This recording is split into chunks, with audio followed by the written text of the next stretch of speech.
People figure out that I speak Russian, one of the common reactions I get is, but isn't the Russian alphabet super difficult to learn? And my answer is usually something like, yes, it looks and sounds differently, but in reality, it's much easier to learn than it looks like. And in this video, I want to share with you, well, my perspective on why I think the Russian alphabet is much easier to learn than it looks like. Then the biggest problem I see Russian students make when they try to learn the alphabet that makes it much more difficult to learn. And then my recommendations, my strategy, how I would tell people to learn the Russian alphabet quickly and without too much effort. All right, first, let's take all the big languages that have different alphabet and then compare them. We have Greek, Russian, Korean, Japanese, Chinese, just a couple of big ones. And then we'll see that the Russian alphabet shares a common ancestor with the Latin alphabet. They both come from the Greek alphabet. So from all those alphabets that I just spoke about, the Russian alphabet is one of the closest it gets to the Latin English alphabet. And this means that you don't need to learn that much new letters, because in reality, from the 33 letters that the Russian has, you can divide them into 4 subcategories. Letters that are completely the same, A, K, M, O, T. So the Russian tom is written the same as the English tom. Then we have a category of letters that look similar to English, but sound a bit differently. And this is a fun word for this to see this in action, is the word for restaurant. The Russian word for restaurant is restoran. But if you see it written and you think it's an English word, it's pektopa. So because the Russian R looks like an English P, the Russian S looks like an English C, and the Russian N looks like an English H. And these letters can be a little bit frustrating to learn because, yeah, they're different. But then again, if you see a couple of words like restaurant and you just see them in real life, very quickly you can make the connection between, oh, those letters look different, but they are the same. And then practice them in real life. Before you know it, you'll just understand that. Then the third letters, those are letters that look and sometimes sound differently, like the I, the sh, the d, the g, and a couple more letters.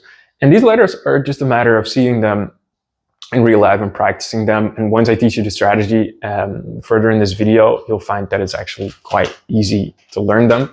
And then you got 2 letters that are completely different from English because they do not have a sound. Those are the soft sign and the hard sign. And the soft sign can be a bit frustrating because it changes the pronunciation of the letter before it. And the hard sign is just a pause in a word. So that one is quite easy to learn. The soft sign, you'll just learn, again, with the strategy I'm going to teach you, it will be easy. Okay, so the biggest problem I see people make when they try to learn Russian is that they focus on the alphabet first. So what is a common thing? Like if someone wants to learn Russian, like I want to learn Russian, the first thing I need to do is learn the Russian alphabet. And I disagree with this because it's kind of like growing up in a small village. And once you go to pass your driver's exam, you move to a big village. Like you do not, it's not going to be impossible to pass your driver's exam, but it would have been much more efficient if you were to first if you were to first move to the big city, get used to, the roads there, the streets, and to the unspoken rules, and then pass your driver's exam. And that's exactly the strategy that I recommend you use if you want to learn the Russian alphabet, is that you first get acquainted with Russian, first learn Russian, and then learn the Russian alphabet. So how does this work? You might be thinking, well, in order to learn Russian, I need to know the Russian alphabet, right? Well, no, you don't. If you take a speaking-based approach first, then it means that, so imagine you have a friend, family member, colleague, tutor even, and you just speak to them and they teach you a couple of common phrases. For example, the phrase "Я спортсмен" means I am a sportsman. It's very similar to English, sportsman, sportsman. And then if you just play around a little bit with this phrase, for example, "Я спортсмен" as a question, or how you ask, are you a sportsman? Ты спортсмен, or something like "Нет, я не спортсмен." So you just learn a couple of variations of this simple phrase, and then you learn another phrase, like for example, where is the restaurant? Где ресторан? And then you learn 10 to 20 of those phrases before you know any Russian letters. You just learn how to say them and speak them, and you listen to them so you understand how they sound.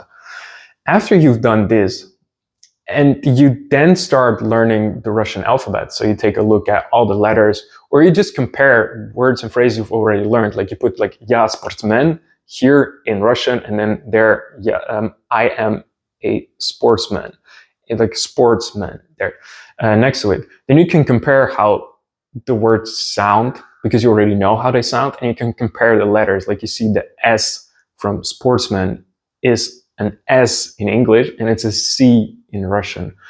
So I recommend you first learn words and phrases and then focus on the alphabet.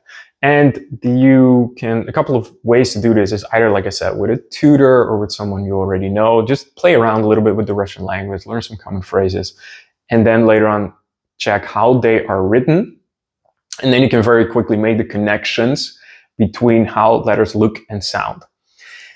Or something else, like how I teach, for example, in my course, Russian Conversations Unlocked. I first teach you lots of common words and phrases so you can actually learn how to create sentences yourself before you know any of the alphabet. If you know the alphabet already, that's fine, but it's not necessary. But once you've learned those phrases and you can create some sentences like yourself, like for example, я американец, я не испанец, for example, I'm American, I'm not Spanish. Or "Я голландец," I'm Dutch. So, but this is an example phrase from there in the very beginning.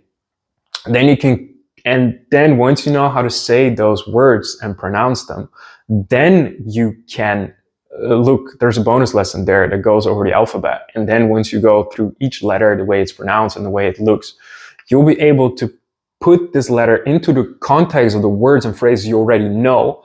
And you'll find that you can very quickly and without effort learn the Russian alphabet.